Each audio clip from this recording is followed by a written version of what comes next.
meeting of the Oak Park City Council is called to order. Please stand for the pledge to the flag.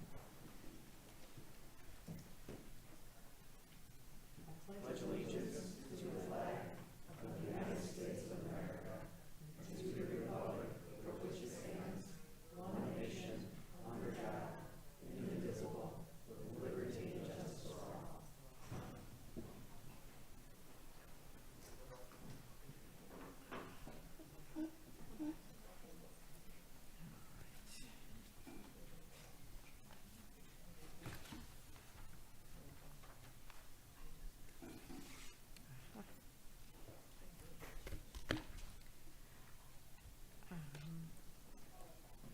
City Clerk Ed Norris, would you call the roll? Mayor McClellan? Here. Mayor Pro Tem Burns. Here. Councilmember Radner. Here. Councilmember Edgar. Here. Councilmember Whitehead. Here. Okay, we have a quorum. Gang's all here. Is there a motion to approve the agenda? Second. All those in favor? Aye. Any opposed? Motion carried. Thank you. Consent agenda. Anyone on council can ask to have an item considered singly. Otherwise, these will be blanket motion without discussion. Regular city council meeting minutes for May 6th, 2024. Approval of pay application number 2 in the amount of $66,922.60. Change order number 1 in the amount of $3,594.74 credit to Michigan Joint Steeling Incorporated at Farmington Hills, Michigan for the 2024 Joint and Crack Sealing Project M765.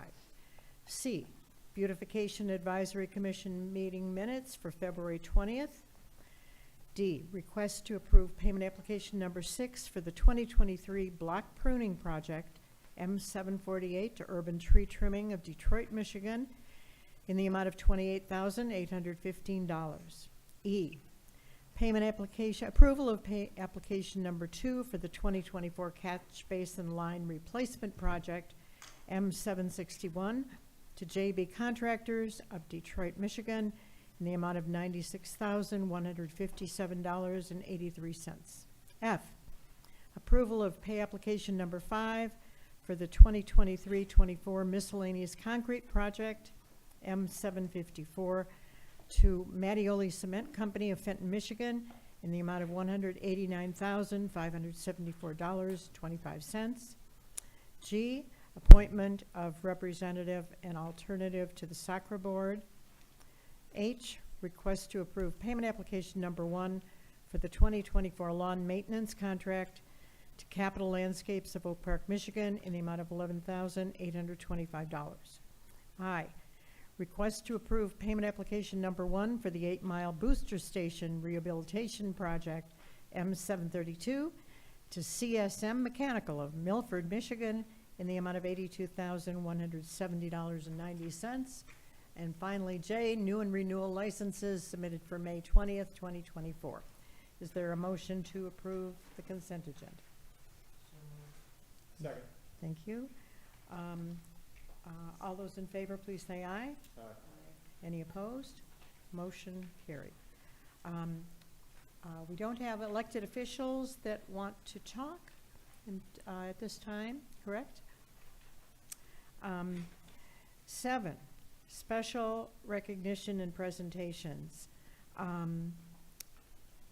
Sad moment, and Director Cooper will lead us in a tribute and a moment of silence in memory of Oak Park Public Safety Officer Henry Wolf, who was shot and killed in the line of duty May 21st, 1973. We will never forget. Director Cooper. Good evening, Mayor, Mayor Pro Tem, City Council, and City Manager Tungate. I'd like to thank you, this council and city manager, for allowing me to take time each year to honor and remember Officer Wolf. Every year we pause and take this opportunity to explain the circumstances surrounding the death of Officer Wolf. And I do this not to garner sympathy or pity for our Officer Wolf or for the public safety profession, but I do so to describe and give the context for those who have never had the chance to learn of the sacrifice of Officer Wolf. Some of the officers here today have never heard of the circumstances surrounding this tragedy as well. Today we are here to remember and to honor that pledge. On May 21st, which is tomorrow, this will mark the 51st anniversary of the death of Public Safety Officer Henry Wolf, who was killed in the line of duty on May 21st, 1973. Although none of the current members of the Public Safety Department today had the pleasure of personally knowing Officer Wolf, we stand together as one, honoring his service to this great city. Henry Wolf joined the Oak Park Public Safety Department on April 1st, 1968. Shortly after, he married his wife, Linda. His daughter, Laura, was born the following year. Officer Wolf was highly regarded and respected by his fellow officers. During his 5-year career with the department, he earned several citations and commendations, including the Citation of Valor, which was awarded posthumously. At 7:30 a.m. on May 21st, 1973, Officer Wolf made a traffic stop at Sherman and Northfield. Officer Wolf was unaware that the 2 occupants of the vehicle had just been involved in a shooting incident in Royal Oak. As Officer Wolf approached the car, the passenger produced a gun. As Officer Wolf struggled with the passenger, the driver took Officer Wolf's gun from his holster and fired a fatal shot to the back of Officer Wolf. 2 suspects attempted to flee the scene while exchanging gunfire with an Oak Park officer who was arriving to assist. The suspects were later apprehended, tried, and convicted of the murder of Officer Wolf. At the age of 27, with 5 years of service, Officer Wolf made the ultimate sacrifice, leaving behind his wife and 4-year-old daughter. Each day when the men and women of this fine department don a uniform and badge and head out into this community to protect and serve, just as Officer Wolf did, we are ever mindful of the fact that we too may have to pay the ultimate sacrifice. Without hesitation, the men and women you see here today still serve proudly. Out of respect and gratitude to Officer Wolf for the sacrifice that he made, we have gathered here on this 20th day of May 2024 to honor his service, sacrifice, and bravery. And if we could pause for a moment of silence, please.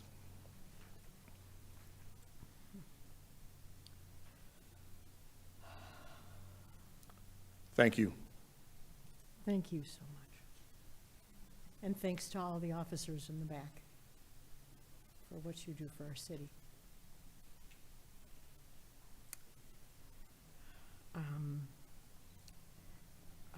Next, we have a proclamation declaring June 7th, 2024, National Gun Violence Awareness Day in the City of Oak Park.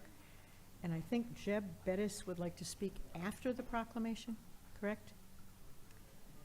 Thank you.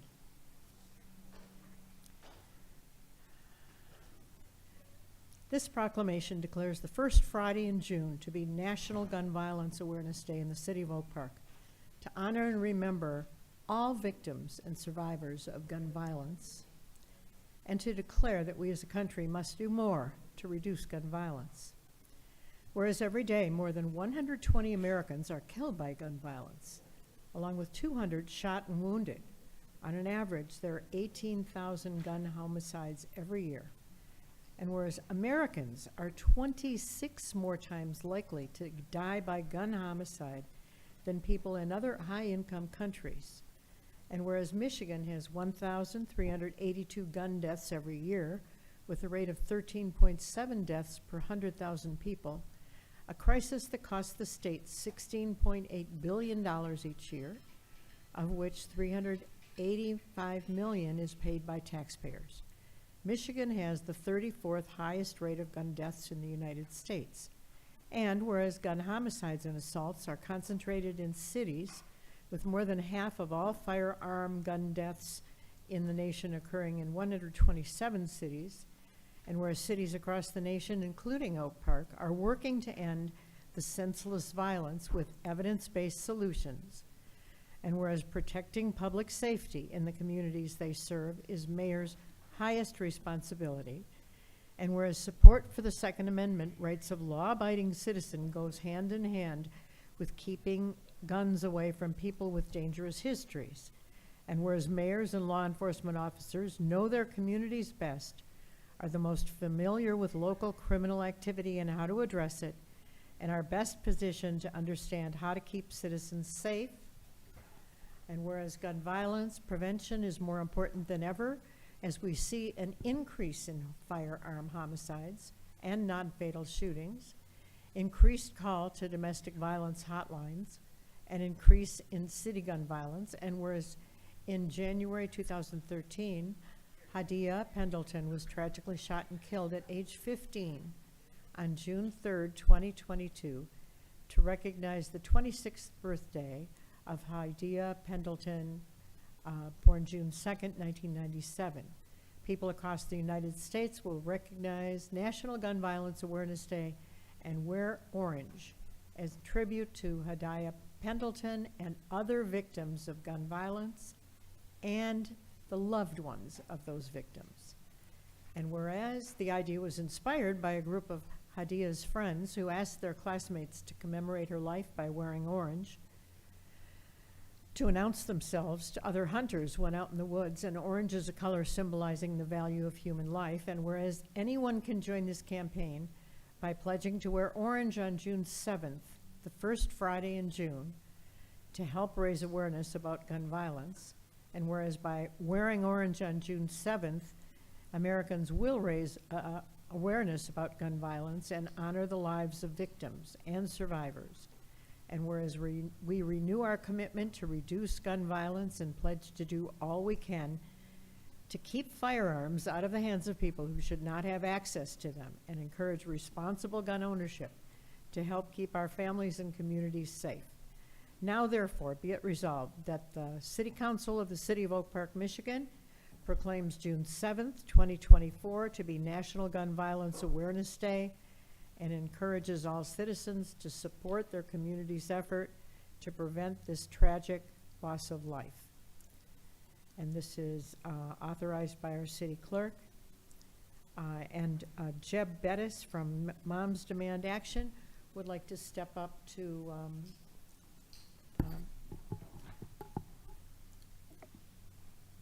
speak, and just make sure you press the button. Is the green light on? It's there on. you go. Thank you. Good evening, Mayor McClellan, City Council members, and all present. Thank you for this opportunity to speak and for this very important proclamation. Gun violence is a public health crisis. It is the #1 cause of death in this country for children and teens. My wife was in the Royal Oak Post Office at the mass shooting in the 80s and spent about 15 minutes hiding in a cabinet listening to sirens and gunshots, and she said it felt like about 4 hours, and she still has PTSD because of this. That's the reason I'm an anti-gun violence activist. One of the many reasons. Thank you for joining dozens of other communities to bring awareness to this epidemic of gun violence in our country. Your commitment, along with the tireless work of activists and peace-loving politicians, gives me hope that we are finally turning the tide on this problem. Important gun legislation long overdue was enacted last year. I'm confident that in the next several years, parents of school children will begin to feel less anxious about sending their children off to school, and the rest of us will feel safer going to public gatherings. Thank you very much. Thank you for coming, and thank you for devoting your time to this important issue. You're welcome. And if you have an extra copy of that, I'll quote it in my mayor's message. What you wrote, what you read? I can send it to you. Deal. Okay. Annual budget presentation, City Manager Eric Tungate, and we all extend our condolences to Eric Tungate. His mother died shockingly suddenly on Mother's Day.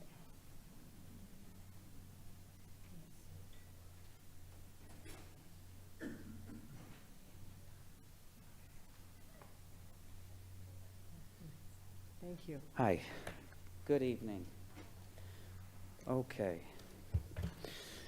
Well, here we are again. So 12 times now I've stood up here, 12 times. So this is a 3-year budget. I'm going to talk a little bit about the current economic climate, some of the budget highlights, and then some of the approvals that I am requesting. Before I do all of this, though, I have to thank our key staff. Sandra Crawford is our finance director. Thank you so much, Sandra, for your hard work to get us here today. Josh Johnson, our deputy finance director. Carl Johnson, Dave DeCoster, Crystal Van Vleck. I'm forgetting a lot of people. The court folks, others on city council who have participated, the city clerk, et cetera, communications, Courtney. And so why do we do a 3-year budget? Well, it provides a time to model and plan for changes that we may not otherwise be able to see.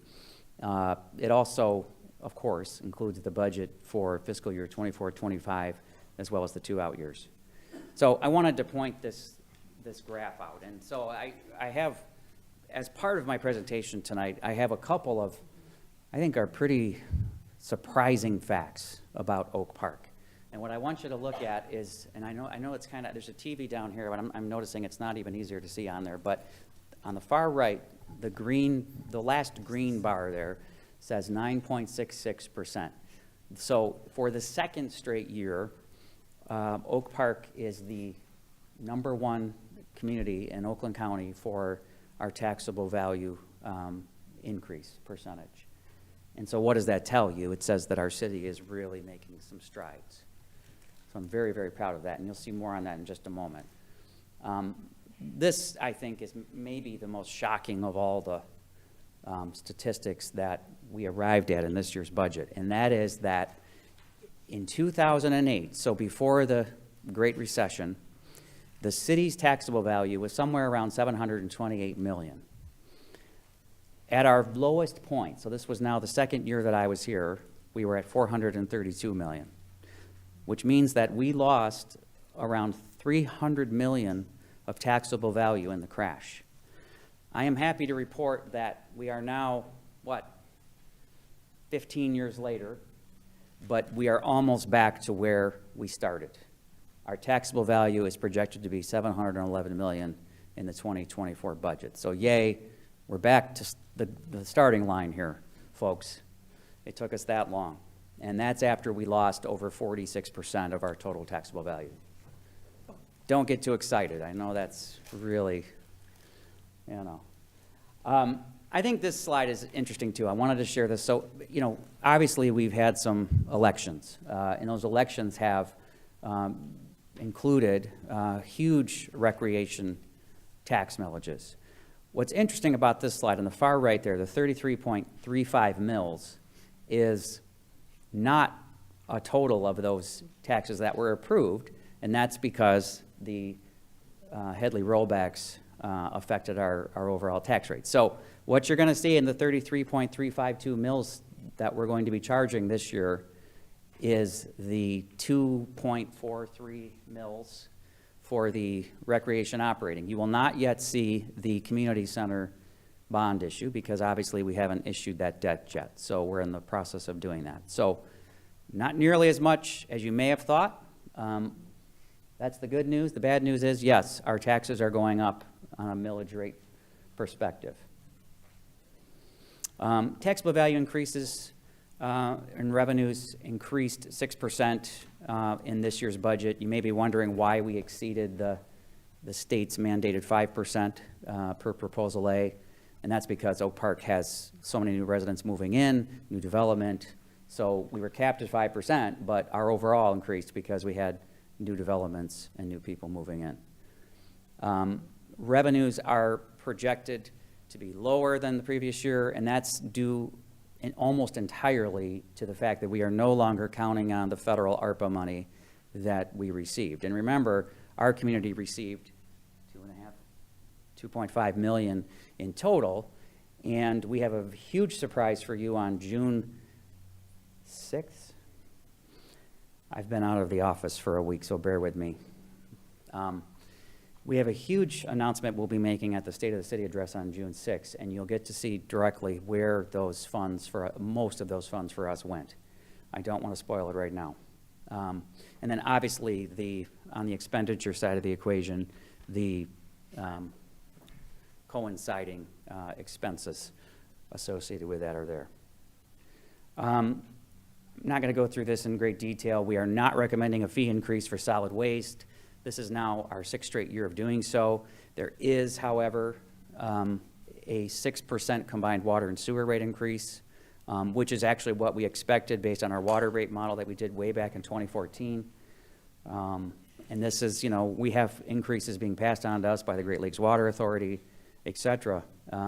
We are fully immersed in the zero-unit minimum bill now, and as you know, we're now monthly, which I have to say has gone over to wide acclaim, at least in my opinion. I know our staff are able to catch water leaks. We have much fewer people on water payment plans and so forth as a result of that, so it's been very successful. There is not an increase to our stormwater runoff utility rate, which, as you know, is a static charge. Okay, so you may be wondering, well, where do we compare to the cities around us in terms of our utility bills? And we are, as you can see in the orange there, we are somewhere in the middle of the pack. These guys back here are very excited about that. Are you guys? We'll make this available to our residents on the internet as well. General fund balance, we're going to maintain a 16.3% general fund balance. Some of you may think that's impressive, and I am very happy about that. But for a community this size nationwide, especially in a time when we're trying to get our credit rating improved, we're really just middle of the pack there. We need to be much better than that. 30 to 35% would be a AA rated community of our size nationally. So we're not where we need to be yet. So this is obviously something we need to work on. What this means, though, is that for about a quarter of the year, so actually about 2 months of the year, if we had no other funds coming in, we could survive for about 2 months of the year on our fund balance.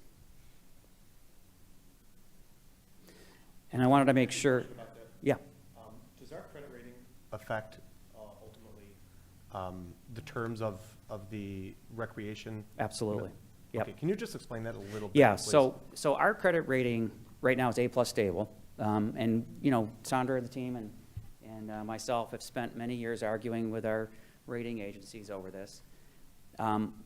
That's a healthy rating. But our rating is what is used to determine just like, if you were to go apply for a car loan, your credit rating personally would be used to determine what rate you're going to get. It's no different with cities. So as we go out here to issue bonds to build our new community center, the better our credit rating is, the lower our interest rates are going to be.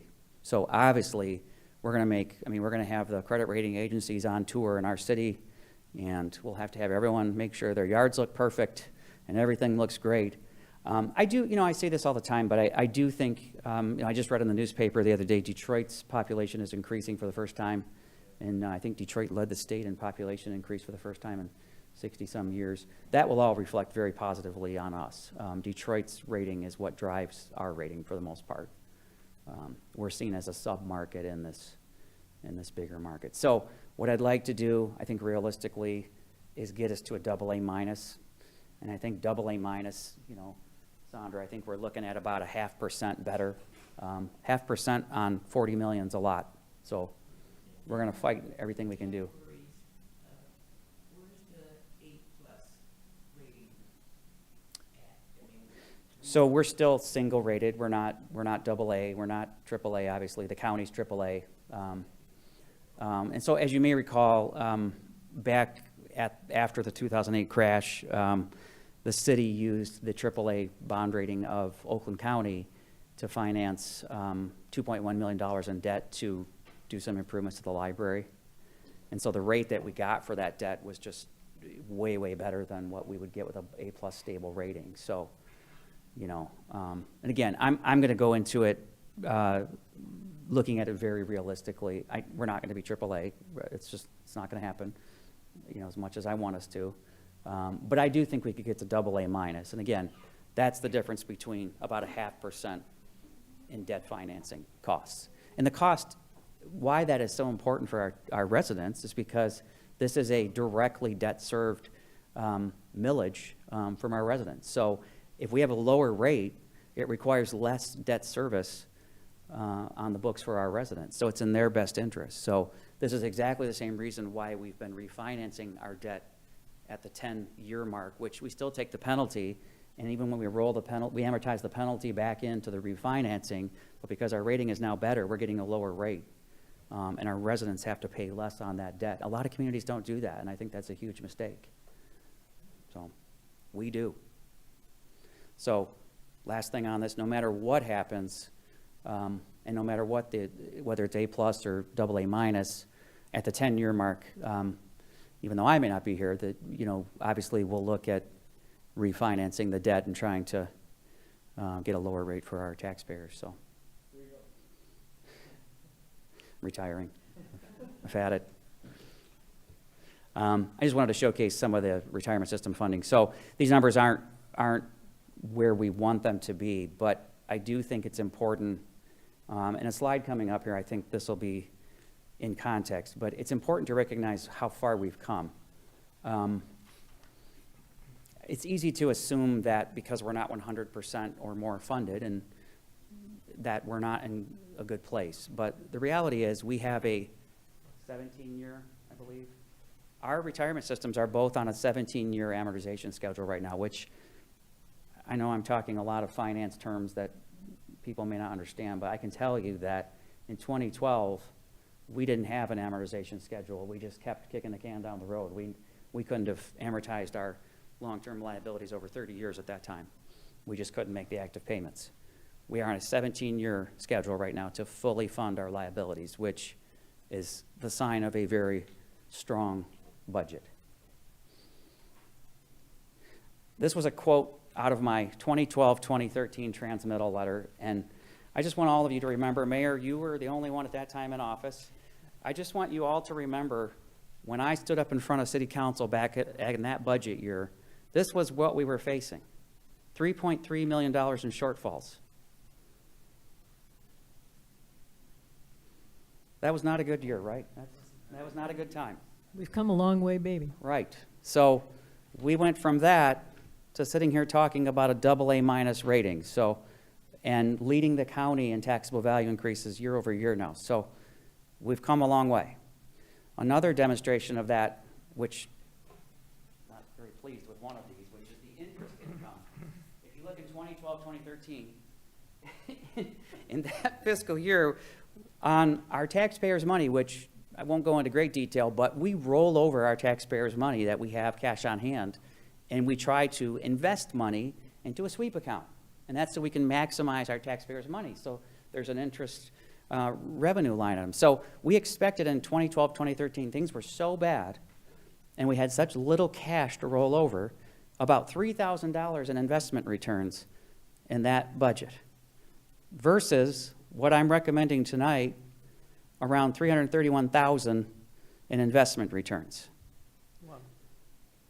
So the operating millage we talked about a moment ago, but I do want to go down to the bottom there. So in the 2012-2013 budget, I had to stand up in front of our leadership on the city council and say, bosses, I recommended a negative 11.7% taxable value increase, negative 11.7% taxable value increase versus the plus 9.67, Oakland County leading, fourth wealthiest county in America leading. I think we can clap for some good news, don't Yeah, you think? right? So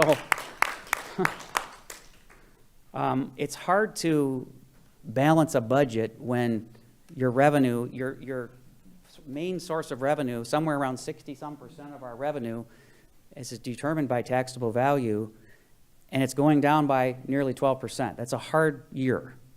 So I wanted to put this in here because I think it is very easy to forget how far we've come.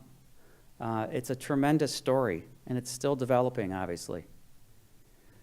Council members, I am asking for approval of the annual budget and the projected budgets, as well as the millage rates, and then, of course, the fee schedule, which you will find in the pocket of your budget book. I'd be happy to answer any questions you may have, or I can come back during the public hearing section. Thank you so much. First, another round of applause for amazing leadership.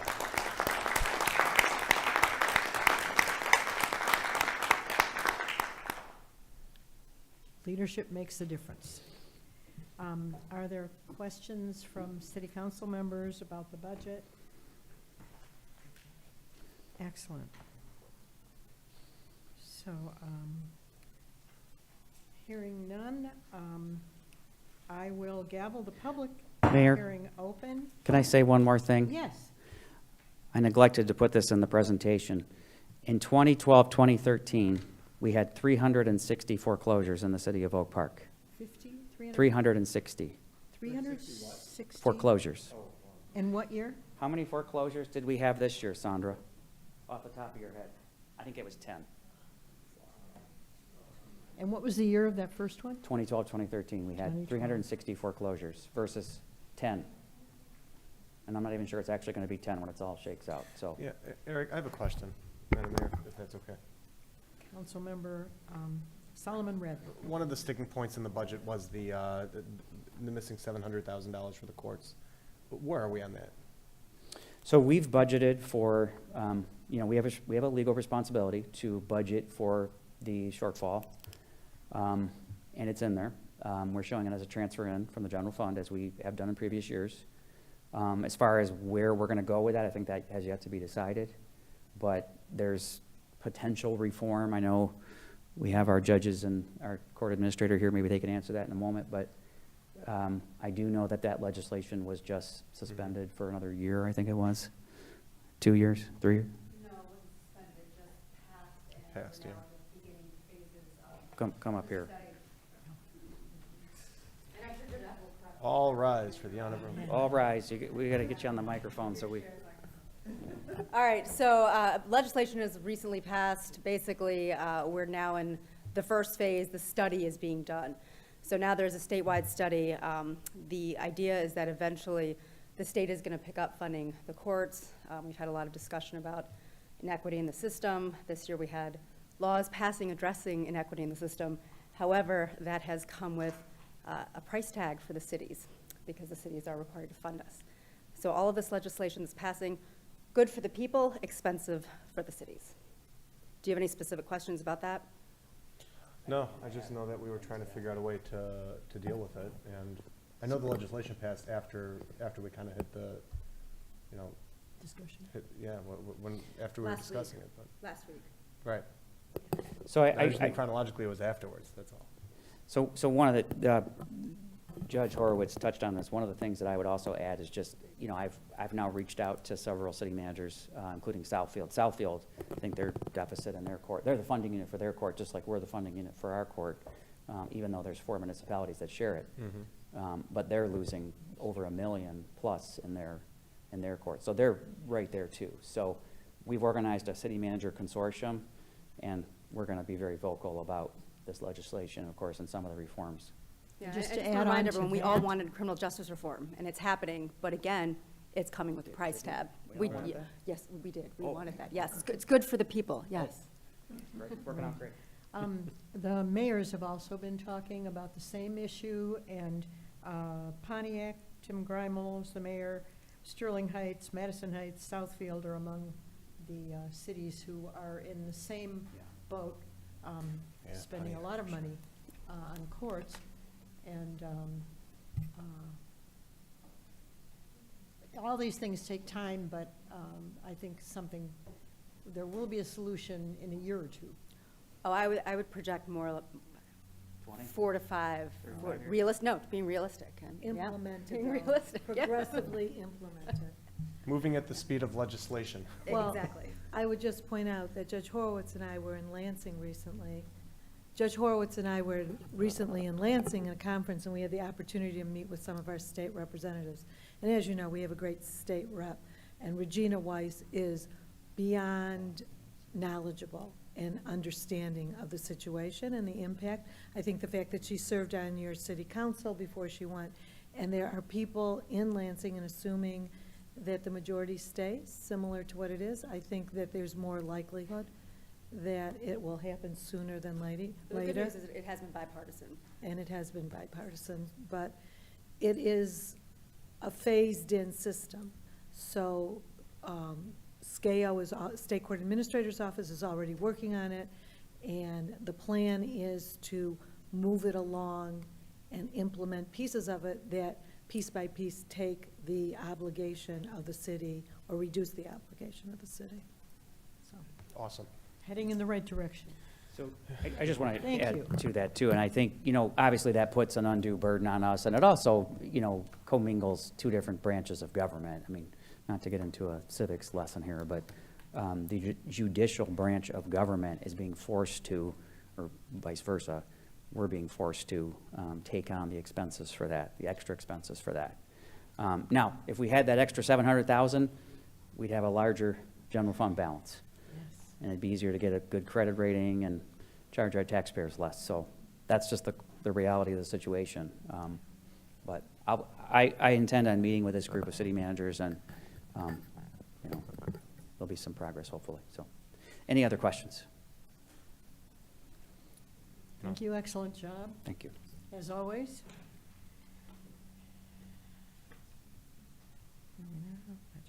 So now, we will gavel the public hearing to receive citizen comments. So this is only about the budget. If you have something other to talk about, there'll be a time a little later in the agenda.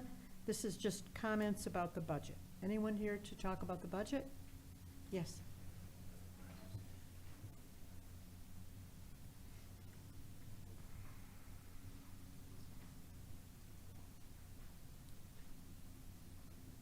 Good evening, Ken Sherman, Jerome, and Oak Park. Just a theoretical question, which you do or don't have to answer. I just wonder how much better off the budget would be if we did not grant tax rebates or freebies to city businesses like Bollinger Motors and other companies in Oak Park. Thank you. Thank you. Yep, yep. Well, that's a great question. Without going too deep into the tax incentive argument, I think, and without having specific numbers, I would just say the difference would be incremental, and also you have to remember that there's a return on investment. And so let me just give you one example of what I mean when I say that. The FedEx development was also a brownfield district that we set up, and we did not collect on that property for 10 years. 10 years. And we are now collecting over $400,000 per year in taxes from FedEx on that property. So had we not done the incentives, we would not have received that development. That much was clear. And that goes for all the other developments, including Bollinger Motors as well.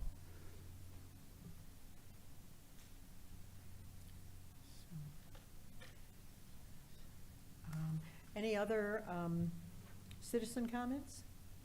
Then I will declare the public hearing closed.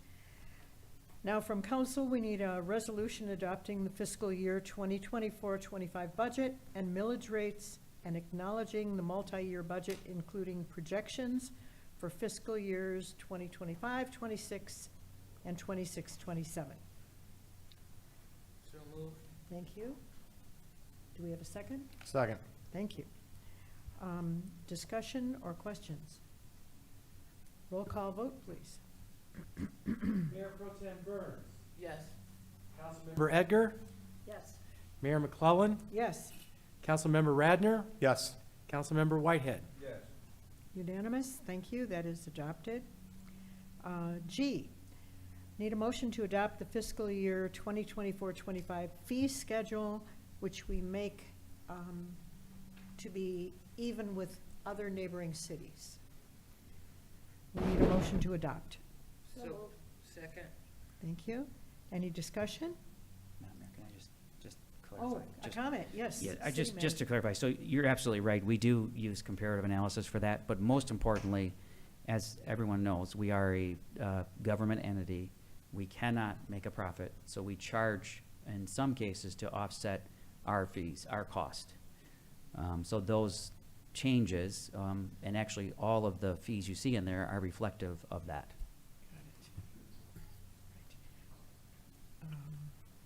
Thank you. Roll call vote, please. Councilmember Edgar. Yes. Mayor McClellan. Yes. Councilmember Radner. Yes. Councilmember Whitehead. Yes.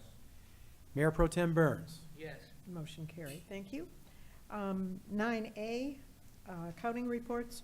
Approval for payment of invoices submitted by Garen Luca Miller PC for legal services in the amount of $15,198.08. We need a motion to approve. Solomon Radner, So moved. Because? Got to pay your lawyers. Thank Most you. important thing to Is pay. there a second? Thank you. A little levity. Any discussion? Roll call, please. Mayor McClellan, Yes. Councilmember Radner, Yes. Councilmember Whitehead. Mayor Pro Tem Burns, Yes. and Councilmember Edgar. Motion carried. Thank you unanimously. We don't have a report from the city attorney. City manager Eric Tungate. Thank you, Madam Mayor. 11A1, I am very happy, proud of the work that's been done for this item. I would like to ask Deputy City Manager of Community Services Crystal Van Vleck and our Library Director Kimberly Schaff to join me at the podium, please. Good evening. Kimberly and I are both excited to come with, to present this item tonight.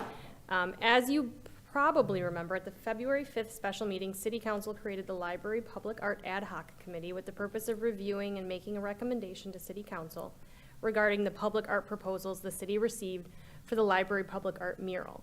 The RFP deadline was April 8th. We received a total of 29 proposals. The committee met twice to review and discuss the proposals. After careful consideration and the use of a robust scoring rubric, the committee recommends the Oak Park Community Mural by Desiree Kelly. During the review of the proposal, it was identified and discussed that only the Oak Park School District was represented in the mural. The committee ultimately decided to recommend the proposal as is to council. Upon internal discussion, the administration decided to add a recommendation to work with the artist to make a few small design changes, which include the representation of all school districts located within the city of Oak Park and changing one of the 9-mile representations to 11-mile. When we spoke with the artist about these small detail changes, she was in favor and she resubmitted her proposal to reflect those changes. Desiree is an award-winning artist who spent time growing up in both Detroit and Oak Park. She attended Ferndale High School. She was introduced to oil painting while studying graphic design at Wayne State University. Raised on the East Side, she became inspired by the environment and developed a style of storytelling through portraits. She is well known for her distinctive style of painting, which is a mixture of street art and traditional oil technique. In 2019, she was named by Crane's Detroit Business as a 20 in their 20s honoree, which highlights outstanding young leaders in business, subsequently making her the first visual arts artist painter in history named to the list. Her work can be experienced and seen all over Metro Detroit in permanent and temporary public collections like the Coleman A. Young Municipal Building, Cuzzo's Chicken and Waffles, Eastern Market, and the historical Elder Theater in Detroit.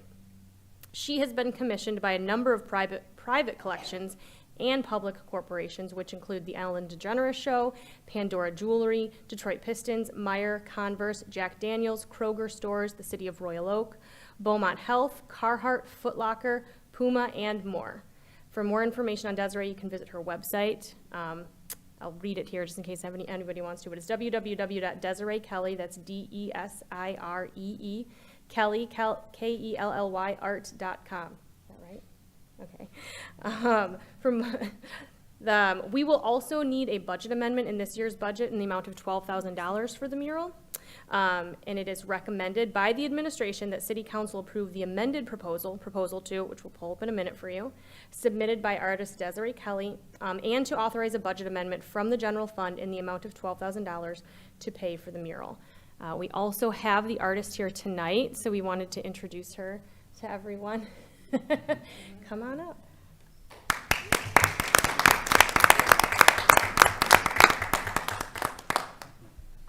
Hi, everybody. Very nice to be here. I'm very excited to present my art here. Never would have imagined 16-year-old me walking down Oak Park Boulevard will be presenting my mural for the city. So I hope you guys. We're delighted. All right, Delighted. bring it up. Do we have a picture? Oh, look. So can you talk us through some of the details, like there's a football helmet from Oak Park High School? So I have a description written about the mural. The proposed Oak Park community mural aims to showcase different aspects of the Oak Park community. The mural is designed to be viewed from left to right with oversized books stacked up on a shelf representing the major street names of Oak Park. Atop the first stack of books is a football helmet bearing the Knights logo, symbolizing the local high school. Children are seen climbing the oversized books, adding a sense of playfulness to the mural.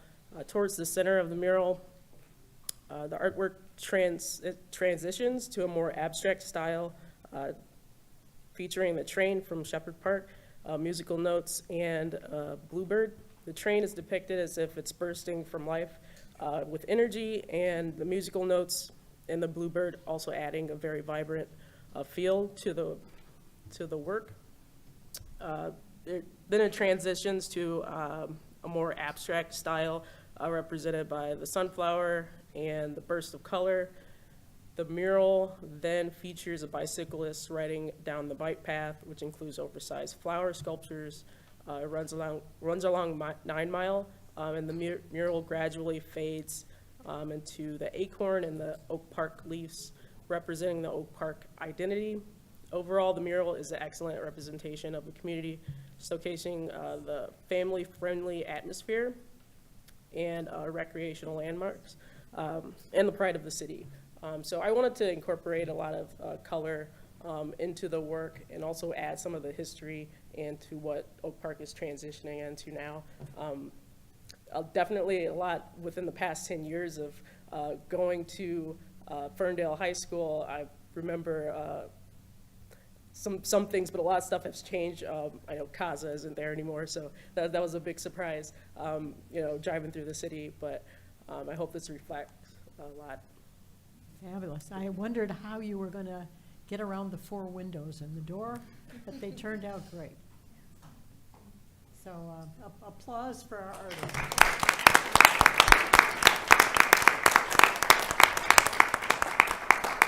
Thank you. That's wonderful. Madam Mayor, if I may. Yes. I was on that committee, and there were so many residents who dedicated a lot of hours. Ken Sherman in the back is one of them, and then some other members from Arts and Culture and the Library Board. I mean, it was 34 submissions, and it probably took at least a half a day to review, like the first time through, as far as the rubric. So, and I think this one was scored an 8.9, which was our highest score, and the next highest score, we had a lot of good proposals, but the next highest score was like an 8.0. So she blew it out of the water. I mean, you can tell she did her homework, did her research, and she knew the city, because even the new things that we put on 9 Mile, she incorporated it. So it was great to have a great working committee from the Library Board, Arts and Culture, Diversity Commission, and then this was the product we got. So it was a lot of work, but well worth it. Thank you so much for your service and the committee. I think in 2011, there were 0 pieces of public art in the city of Oak Park. 0. So we are thrilled to be adding public art to bring joy and vibrancy to the city. And this will be viewed when you are listening to concerts in the soon-to-be event hub between here and the library, and it'll be cheering up a lot of people. Thank you. Just want to add, Madam Mayor, not only were there 0, it was also against the law to have any. So not only do we now have them, we legally allow them. Of course, we've established, you're right, so we've established criteria, and City Council established criteria, and of course we allow that per law now, so big changes. Nice. Moving along. Yes. All set? Thank you so much. Then I think you're on the public safety. Madam Mayor, we need to vote on this, please. Oh, wait a minute. Would you like me to read the motion again, please? recommendation. So we need a motion to accept the library mural recommendation, correct? So moved. Second. Second. Any discussion or questions? Yeah, I actually did have questions. Councilmember Julie Edgar. Why are we going to pay for the mural out of the general fund and not the library fund? So, Councilmember, that was a decision that I made. The city owns that building. It is not a library-owned building, and I thought it wasn't appropriate for the library to pay for the the mural that would be facing, as the mayor correctly stated, would be facing the event hub. So it's our building. Even if the library were leasing the building, which they are not, nor can they afford to do, the exterior of the building, because we own it, would undoubtedly still be under our responsibilities. So I made that decision to do it that way. And how long will it take to do the mural?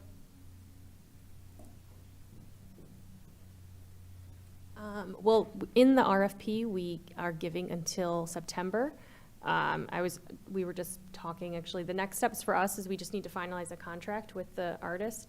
And after that, she can get started, and just kind of depends on what her timeline is, but we do ask for it to be done by September. So we can be watching it grow. I think Dave DeCoster is gonna power wash the side of the library for her first, though, right, Dave? Okay. Terrific. Put up a new door too. And are you on B, public safety? Yep. We gotta vote, still have to vote. Still have to vote. Councilmember Radner, Yes. Councilmember Whitehead, Yes.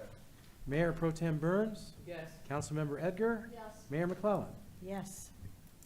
Thrilled and delighted to have some Very, fun and energy come into this area. absolutely. Now it's public safety. 11B1, Director Steve Cooper, if you could join me at the podium, please, sir. Good evening again, Mayor Pro Tem Council, City Manager Tungate. Before you, I'm asking for the adoption of the Oakland County Hazard Mitigation Plan. Every 5 years, FEMA, which is the Federal Emergency Management Agency, requires local governments to adopt the Oakland County Multi-Jurisdictional Mitigation Plan as a condition for receiving both pre-disaster assistance as well as post-disaster funds at the federal level. This plan is essential for identifying, assessing, and mitigating the various risks and vulnerabilities our communities face, ranging from natural disasters to human-caused incidents. Failures to adopt the plan could jeopardize grant funds for the City of Oak Park, from the Water Resource Commission, from the Road Commission of Oakland County, and similar entities. So I'm asking that City Council approve the adoption of the 2023 Oakland County Hazard Mitigation Plan in the form of a resolution. At the very bottom of the agenda item here, I made a notation. The actual plan is 977 pages, so I did not print that and attach it. But there's a link that you can actually just punch in your computer and go in there if you care to read through some of the particular parts of the mitigation plan. And we did this again, it was 5 years previously. I was standing before you with the same request. I'll make the motion. Yes. Second. Very good. Any discussion? All those in favor? Aye. Any opposed? Motion carried. Thank you. Thank you. Thank you. Okay, 11C, I'm gonna have our Deputy City Manager of Municipal Services and DPW, Dave DeCoster, give us a brief update on the Elevate Oak Park stuff. Good evening, Mayor, City Council, City Manager Tungate. So we've been working hard on the Elevate project. We are continuing to meet bi-weekly with some of our vendors. We've talked about it a little bit before, but we are now through the schematic design phase of the event hub. So that is progressing. We're starting the design development phase. We actually have a meeting tomorrow. We've gotten some pricing back and we're working through that. We're also continuing to look at the spaces within our city complex, not only for a new community center, recreation center, but the best uses of the entire complex. So in doing so, we're starting some asbestos surveys and things to prepare ourselves for that next phase. We're also looking at financing. We're looking at the best ways we can use the taxpayers' money. City Manager Tungate has some contacts within the banking industry, so we are utilizing those to give us some advice to make sure, again, we're leveraging those funds the best way we can. We are also just preparing ourselves for the issuing of the bonds next year. As City Manager said, we have $44 million that we're going to issue bonds for, so we're preparing for that. How much to leverage at one time, to do it all. We need to make sure we're financially spending that money in a timely manner. So we're going through all that process on top of working through that event hub. So things are progressing. We continue to meet at least on a biweekly basis. And we're happy to say that things are progressing. So Dave, one of the things, and this is one of the announcements, if you will, are we pushing for an unveiling of the event hub renderings for the June 6th State of the City event? That is a good point, yes. At this point, we are looking to finalize renderings and have that schematic design available for the mayor and city manager Tungate to present at the State of the City address. And prior to that, council members will have those renderings for your review, so we get your input Correct. on, you've had some input, obviously, but on what we're gonna be unveiling that night, so. Thank you, Dave. bet. Madam Mayor, members of council, I just want to say one more thing before I experienced the loss of my mother a week ago, and I would be remiss if I didn't say thank you to the members of this city, my staff, the members of city council, the hundreds of messages and heartfelt sympathy. So I wanted to acknowledge that and just tell you how much that has meant to me. And it really, I was telling the mayor before the meeting, but it really has once again reinforced to me how special this community is. And it is with absolute thanks that I just appreciate all of you so much. Thank you. Thank you so much. We are now at a call to the audience. Does our city clerk have any cards? I do. Solomon? Seiler? Yeah.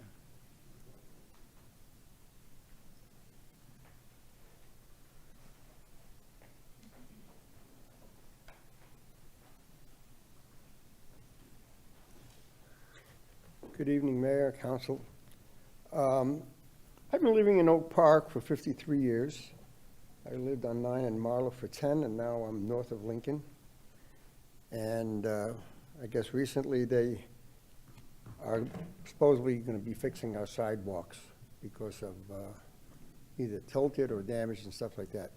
We have sidewalks in our neighborhood that are most probably 60 years old in perfect condition.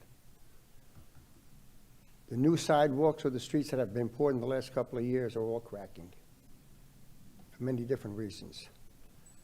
I met two of the ladies today. They were examining one of the customers on our block, and I approached her and I asked her, well, how long, what kind of guarantee are you going to give us by pouring this new cement versus by leaving the old cement that's been there for 60 years with nothing wrong with it?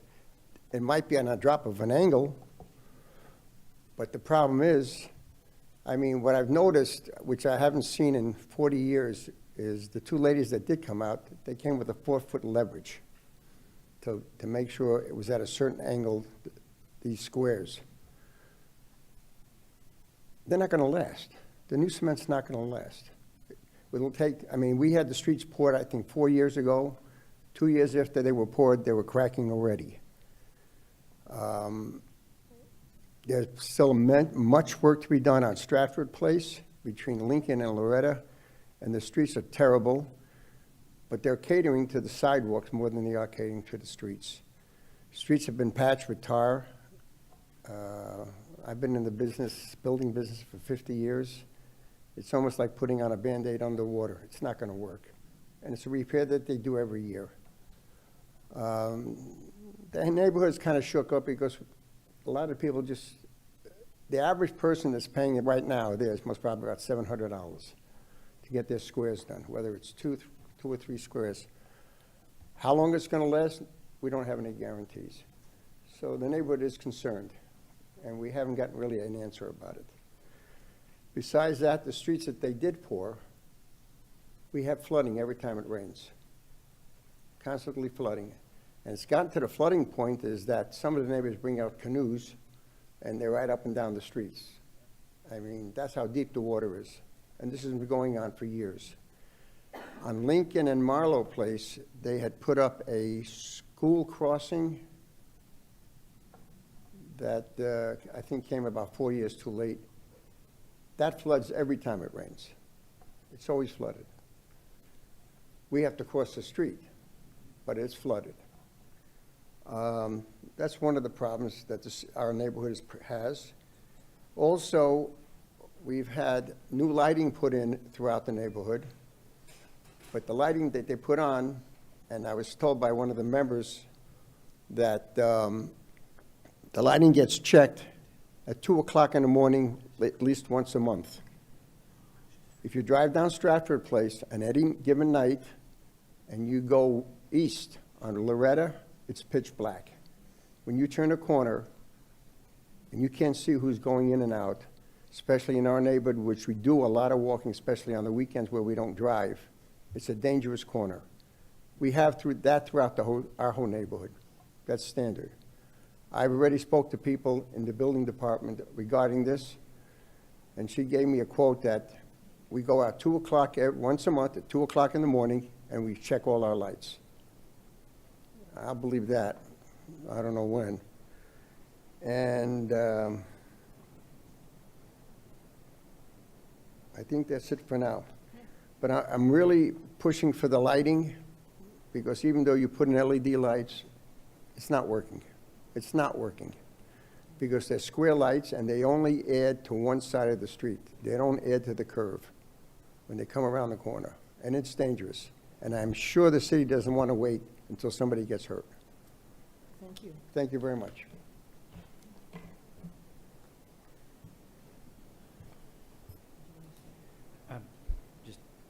Mr. Zeiler, just wanted to mention, as you were speaking, thank you for your concerns. As you were speaking, I was noticing the Deputy City Manager, Dave DeCosta, was back there taking immaculate notes, and we will follow up with each and every one of those concerns. But thank you. Thank you.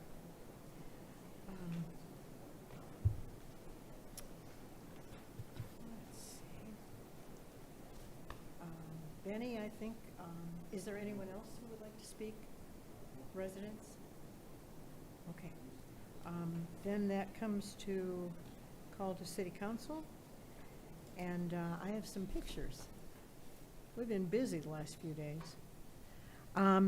The governor of Michigan was in the city of Oak Park today at Pepper Elementary School. She wanted to make announcements. That's to the left is the principal, Manuel Haley, and then Governor Whitmer and the mayor and Superintendent Angel Abdullahad. So she could have picked any school in the state of Michigan to make her announcement about, and she picked Pepper School in Oak Park. I was thrilled. I thought that was great. All the people at Pepper wanted to dress up and in their finest, but Principal Haley said, "Oh no, school colors." So they all wore their Pepper T-shirts. It was adorable. They were thrilled, and the governor announced about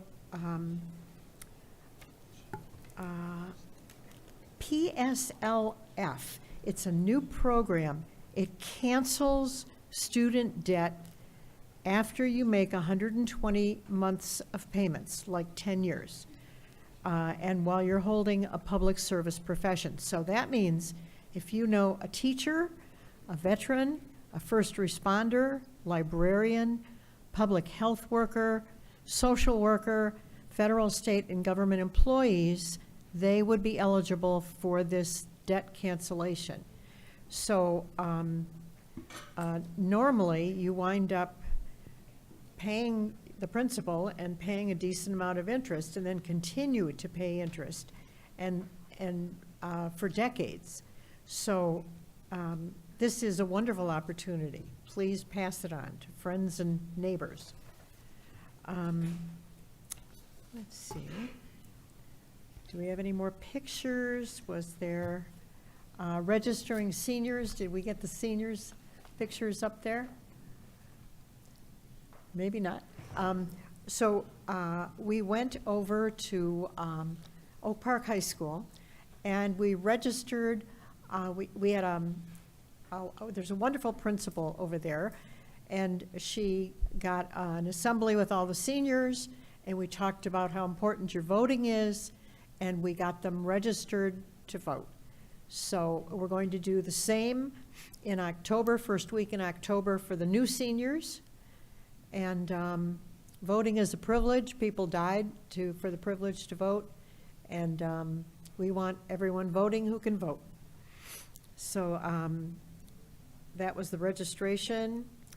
And I am on the Corridor Improvement Authority Board. And the Corridor Improvement Authority Board has a wonderful events manager, Michelle Bishop, and she is putting all kinds of fun events. So mark your calendar, Saturday, June 1st, from 1 o'clock to 4 o'clock, down on 9 Mile Road. There'll be face painting, puppet shows, live music, slime adventures with Shear's Ace Hardware. There is no kid who does not like slime. Get your kids over there. Chalk the Walk with the Girl Scouts. They will be providing chalk, and the visitors will be providing the artistic ability. Make and take sand art, carnival fun games and crafts, music and movement, free bike rides from Mogo, and Row House is going to give us some let us try some rowing demonstrations. Kiwanis will be helping. Nerd Out is helping. Real Team Real Estate, Picnic Basket, Boss Blinks, Boss Babes. It's going to be fun. So Saturday, June 1st, 1 o'clock to 4 o'clock.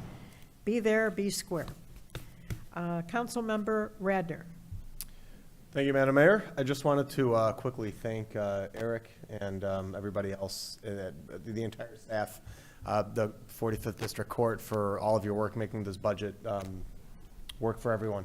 So nice work. I know it's never easy figuring this out, but nice work, everybody. Thank you. Councilmember Julie Edgar. Thank you, everybody, for coming tonight. I wanted to, again, express my condolences to City Manager Tungate. Very sad. Wanted to welcome back Carolyn Burns, but I think she's... was sick from some medicine. Right, I know. So she's, I'm glad, though, that she showed up tonight. And I want to thank the administration for this budget.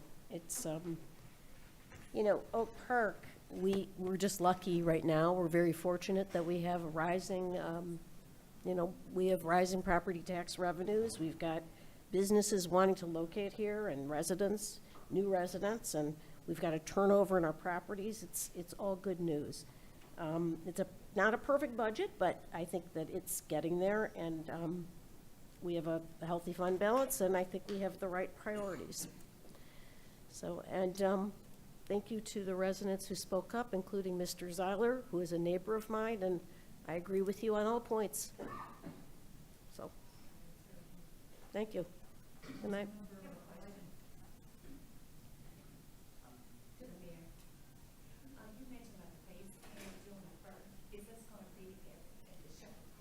No, it's 9 Mile. On 9 Mile. Where the new parks are. 9 Mile where the new parks are. 9 Mile. June 1st, 1 to 4, on 9 Mile, go to where the new parks are, and you will find it. Councilmember Whitehead? Thank you, Madam Mayor. Just want to say condolences again to the Tungate family. I never met your mom, but I know what type of man you are, and I know what type of benefits you are to this city. So I could only imagine, you know, how important she was to you. So condolences, and the presentation tonight, just incredible. I mean, fourth best, we're the best in Oakland County, and the fourth, you know, most wealthiest in the country, and we're top there as far as taxable value increases. Just so many highlights, it's hard to remember them all. But 2 or 3 years in a row in regards to that stat I had in my notes. I mean, this city is just on the up and up, and that's all thanks to our leadership. So thank you. True. A friend of mine was looking to downsize, and she was going to sell her large condo, and she was looking for something smaller on one floor. And her real estate agent told her, that Oak Park is a very desirable area. And I don't think she would have said that in 2011. So bravo, desirable area. There being no further business to come before this council, this meeting is adjourned.